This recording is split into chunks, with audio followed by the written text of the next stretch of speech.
यशोमती मैया के नंद लाला।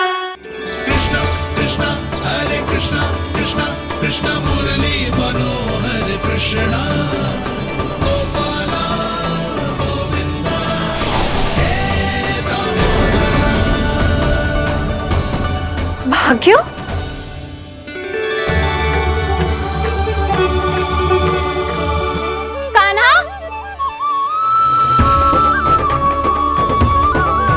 एक तो चोरी की और ऊपर से मूर्ख बना के भाग को। ये ठीक ना है, मुझे यशोदा जीजी को बताना ही होगा, और वो भी इसके घर पहुंचने से पहले।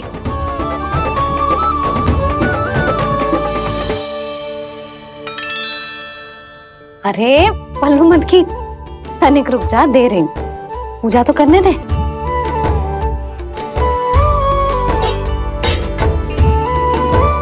ले, अब जितना मन करे उतना प्रसाद खा।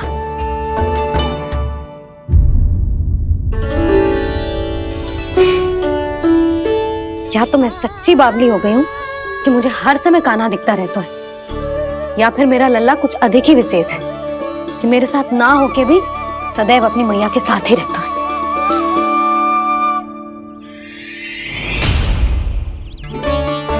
आज तो कैसे प्राण बचे, नारायण ही जानते हैं। मैं तो पाऊ को सिर पर लेके ऐसे सरपट भागो कि पूरे गोकुल में बड़ बोले। इस समय तो बड़ी बड़ी मत भागो, पर असली लाभ तो वानर महाराज ने उठाया है। पूरी की पूरी मटकी अकेले लेके निकल लिए। ये हमारी प्रतीक्षा कर रहा था ताकि हम माखन बांट सके। हमारे साथ ना दाऊ, उनके साथ।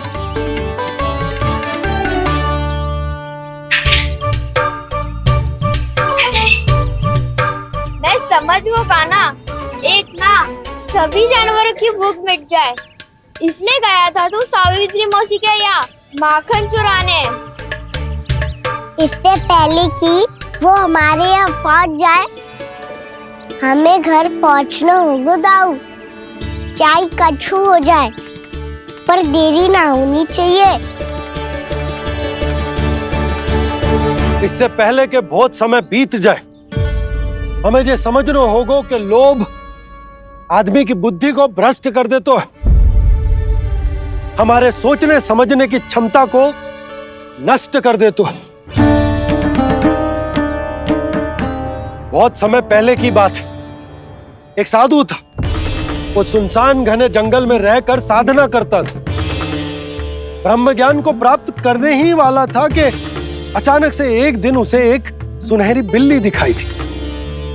उसने उसे देखो तो सोचो कि ये तो बहुत सुंदर है, इसे तो मेरे पास रहना चाहिए, और उसने उस बिल्ली को अपने पास रख लिया। फिर उसने सोचो कि इसे तो दूध की आवश्यकता होगी और उसके लिए गाय की, तो उसने एक गाय भी रख ली। अब गाय को चारे की आवश्यकता होगी और चारे के लिए भूमि की। नारायण की कृपा से भूमि का प्रबंध भी हो गया। अब भूमि को जोतनो है, चारा उगानो है, चारा काटनो है, और उसे गाय को खिलानो है। गाय को खिला के उसे दूध निकालनो है, और दूध निकाल के बिल्ली को पिलानो है। कार्य बढ़ गो। अब उसे लगो कि सहायता के लिए 2 जोड़ी हाथ और होने चाहिए, तो उसने विवाह भी कर लियो। कुछ समय बीतो और संतान हो गई, और उसे एक बड़े घर की आवश्यकता अनुभव हुई। इसी प्रकार धीरे धीरे लोभ ने उसे अपनी छाया में ले लिया, और वो नारायण की साधना कर ब्रह्म ज्ञान को पाने के अपने परम लक्ष्य को भूल गो। फिर अनेक वर्ष बीतने के पश्चात उसकी अपने गुरु से भेंट हुई। पहले तो उन्होंने उसे पहचाना नहीं, और पहचानो तो उनने कही कि एक बार, बस एक बार अपने कर्तव्य से भटका था तू, और देख कैसे देखते ही देखते लोभ के जंजाल में गहरे ही गहरे धंसता चला गया। सोचो, कहीं उस व्यापारी को धन के लोभ में अपना वचन देकर आप सब भी जे ही भूल तो ना करने जा रहे। परिवार, घर द्वार, भोजन, सुख शांति, जीने के लिए आवश्यक जिस सब कुछ तो है आपके पास। इसीलिए मुझे चिंता हो रही कि जिस प्रकार उस साधु ने ब्रह्म ज्ञान प्राप्ति का अवसर गवा दिया था, आप सब भी इस लोभ में आकर अपना सुख चैन ना गवा दो।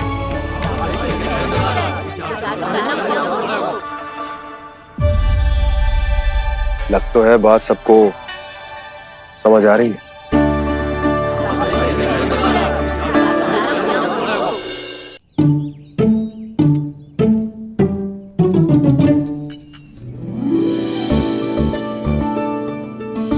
भाभी आसानी से ना मिलने देंगी कान्हा से, पर उसे देखे बिना रहा भी तो ना जा रहे हो मुझसे।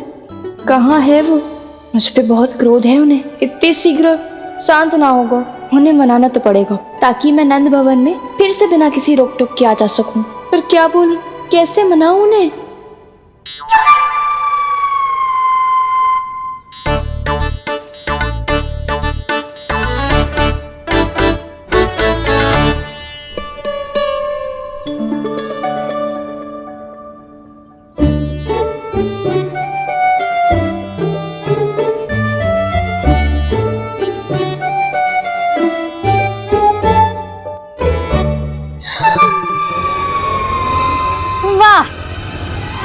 जिसने मेरे लल्ला पर चोरी का आरोप लगायो, वो ही आज मेरे घर में चोरी चोरी प्रवेश कर रही है। नाना भाभी, ऐसी कोई बात ना है। मैं तो बस ये देखने आई थी कि जसोदा भाभी का क्रोध शांत हुआ कि ना? सुन ले जानकी, मेरा क्रोध उसी दिन शांत होगा जिस दिन तू सारी गोपियों के सामने मेरे कान्हा पर लगाया आरोप वापस लेगी। चोरी करेगा तो आरोप ही लगेगा ना जीजी। फिर से आरोप? सावित्री, तू भी? कल तक मुझे ये थोड़ी पता था जीजी कि आपका कान्हा सच्ची में माखन चोरी में पारंगत है। आशा करता हूं कि आप सभी को नंदराज का विचार और संदेश सही से समझ आगो होगो।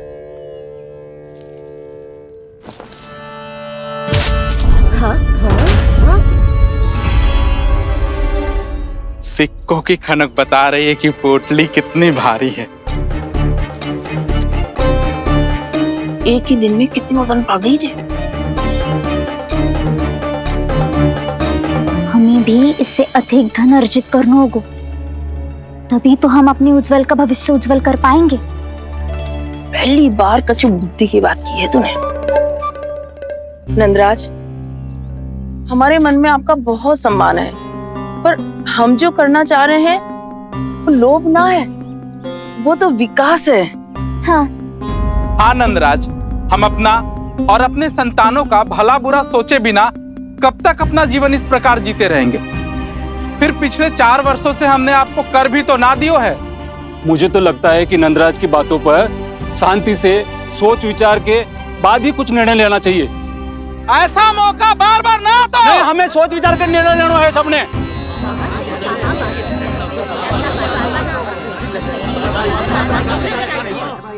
चोरी में पारंगत? हाँ जीजी, उसने टोली बनाई है और उसका नाम भी रखा है चौर्य विद्या प्रसारण टोली, और आपका कान्हा उसका अध्यक्ष है। अच्छा, तो कान्हा पूरी टोली लेकर आया था चोरी करने तेरे घर? और नहीं तो क्या। पर एक बात बताऊं जीजी, मेरे बलदर को देखकर किसी का साहस ना हुआ भीतर जाने का, पर आपका कान्हा इतना साहसी है कि बिना भयभीत हुए इतने भयंकर बैल के निकट चले गए। सच्ची? और तेरे रक्षक बैल ने कुछ ना किया उसे? है ना अचरज की बात। क्रोध के स्थान पर वो तो उसके सामने ऐसे झुक गया जैसे कि प्रणाम कर रहा है। और जीजी, आपका कान्हा साहसी ही ना, बहुत चतुर भी है। मैंने मटकियां बहुत ऊपर लटकाई थी, पर बताओ कि बिना चौकी के मटकी को नीचे उतारने का उपाय किसने ढूंढा? किसने? आपके चतुर कान्हा ने। उसने अपने सखाओं को पर्वत बनायो और एक पक्के सेनापति की तरह बिना भयभीत हुए उनके ऊपर चढ़ गयो और मटकियां उतारने लगो। और एक ही ना, तीनों की तीनों मटकियां उतार ली। तीनों? हाँ जीजी, और वो इतना दयालु है कि पहले एक मटकी का माखन सब में बांट दियो और फिर बचे हुए 2 मटकियों में से एक मटकी अपने सखाओं को दे दी और फिर दूसरी मटकी एक भूखे वानर को दे दी। और फिर जब मैं उसके सामने जाके प्रश्न करने लगी तो उसने मुझे अपने तर्कों के जाल में उलझाया और बड़ी आसानी से सिद्ध कर दिया कि वो तो परोपकार कर रहा था। मैं तो देखती ही रह गई और शब्द तो ऐसे झड़ते हैं मुंह से जैसे कि फूल। रुक जा सावित्री, पहले तू ये निर्णय ले ले कि तू मेरे लल्ला का गुणगान करने आई है कि उसकी निंदा करने। निंदा करने ही आई हूँ जीजी, जानकी सत्य कह रही थी। आपका कान्हा माखन चोर ही है और बलराम के साथ भागा था। बलराम क्यों? वो तो साक्षात गरुड़ देव की पीठ पे बैठ के उड़ के आयो है, तभी तो तुझसे बहुत पहले आके यहाँ बैठ गओ ना। आ देख ले, आजा। देखो कैसे बैठ के सब पहरा दे रहे हैं कि कोई पंछी अनाज ना चुगले, और तुम दोनों व्यर्थ में इन सब पर दोष लगा रही हो। कान्हा के निकट जाने का प्रयास भी मत ही करना। पहले मेरे लल्ला पर आरोप लगाती हो, फिर उससे मिलना भी चाहती हो।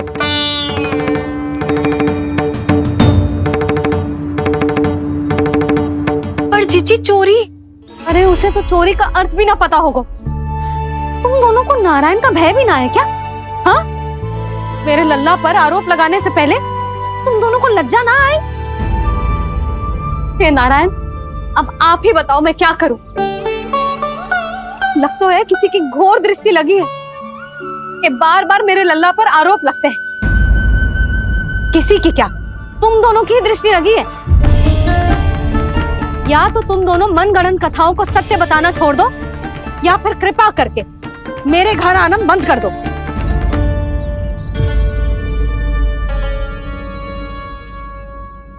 अब दोनों मुंह क्या ताक रही हो? हाँ, जाओ यहां से। और तुम दोनों नंद जी की सभा में क्यों ना गई? हाँ,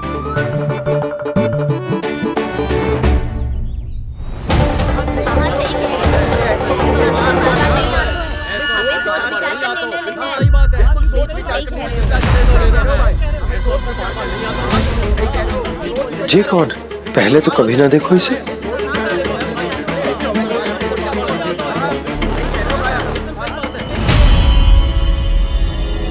कहाँ को? बस करो।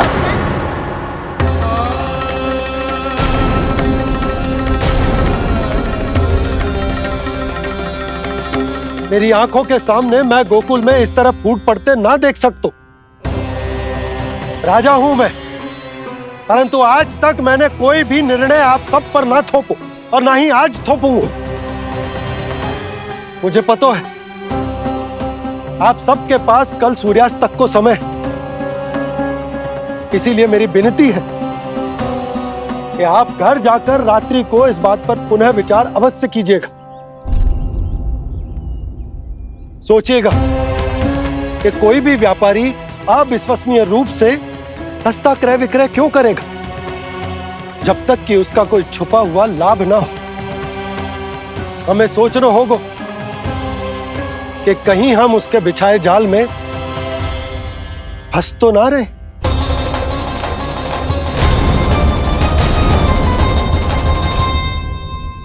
बच गए भैया, जैसे तैसे ही सही, पर समय से पहले पहुंच ही गए हो। सावित्री मौसी कनेक सी बात को इतना बड़ा चढ़ा के बोल रही थी जितना उज्जवल भी ना बोलतो।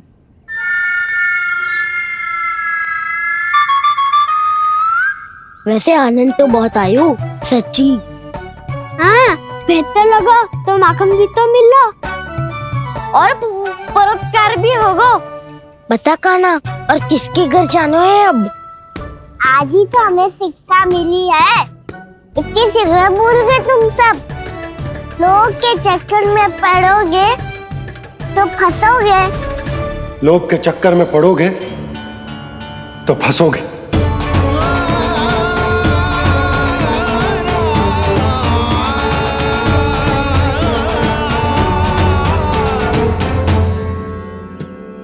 चोर चोर कह रही है मेरे निर्दोष से बालक को।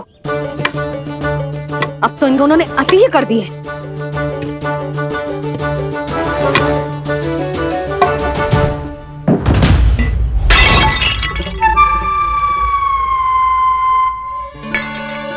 से भी अभी फूटना था। वैसे ही मैं इतनी चिंतित हूं। कैसे समझाऊं इन गांव वालों को?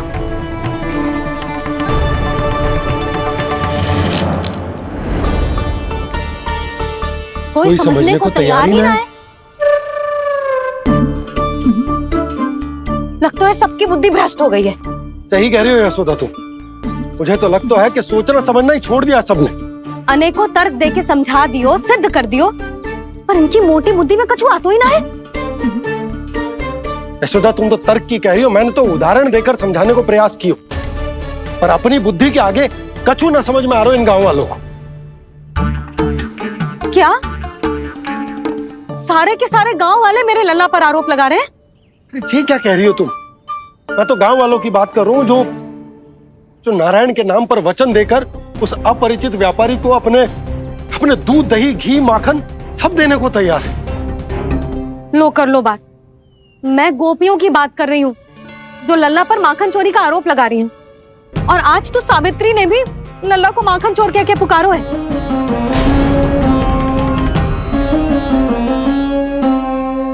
सावधान यशोदा, कहीं बड़ा होकर माखन चोर ना बन जाइए। अच्छा, ये सब आप छोड़ो। स्त्रियों की बात है, मैं संभाल लूंगी। आप ये बताओ सभा में क्या हुआ? गोकुल में फूट पड़ गई यशोदा, लोभ की फूट।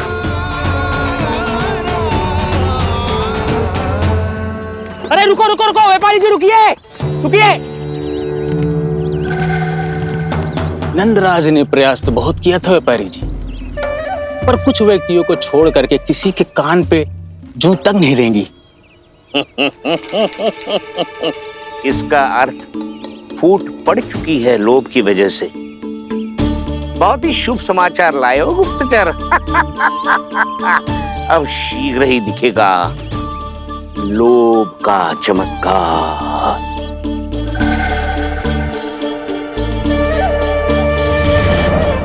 लोभ से बचने को जो पाठ हम कान्हा को पढ़ा रहे थे ना, आज वही पाठ मैं इन गांव वालों को समझाने में असमर्थ रहा।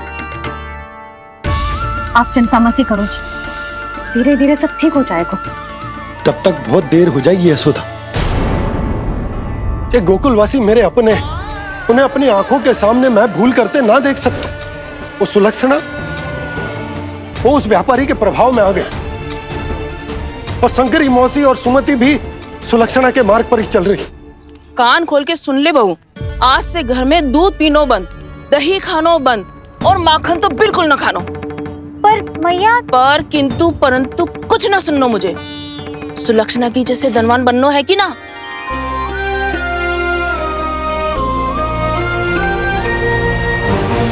तो फिर जैसा मैं कहती हूँ वैसा कर, तभी तो अधिक से अधिक दूध, दही, माखन बेचकर अधिक से अधिक धन अर्जित कर पाएंगे हम। सुलक्षणा को उस व्यापारी की तरह धनवान बनना है और शंकरी मौसी को सुलक्षणा की तरह। ऐसे तो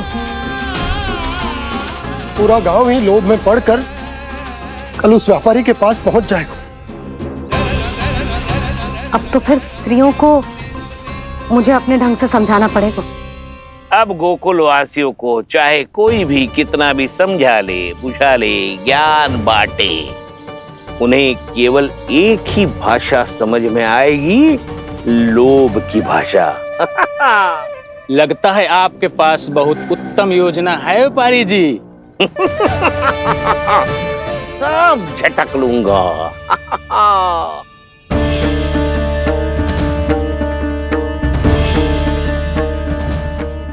आपको क्या लगता है प्रभु, मैया के समझाने से गोपियाँ समझेंगी?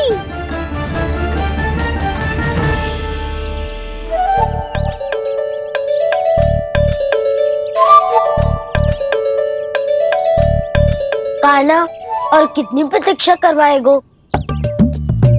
अब बता भी दे, माखन चुराने किसके घर जाना है? इतना आसान ना है निर्णय करना। समय लगता है, सोच विचार करना पड़ता है, पर ये निर्णय किया कैसे जाए पता है मुझे। लगता है ये निर्णय करना पड़ेगा कि बचना कैसे।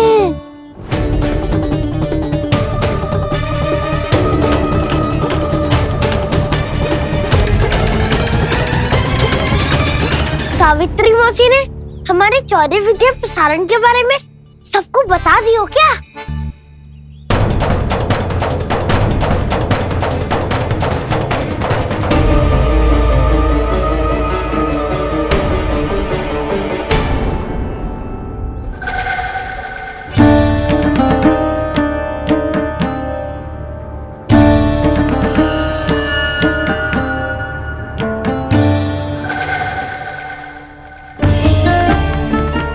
शीघ्र आओ, छोटी माँ बुला रही है।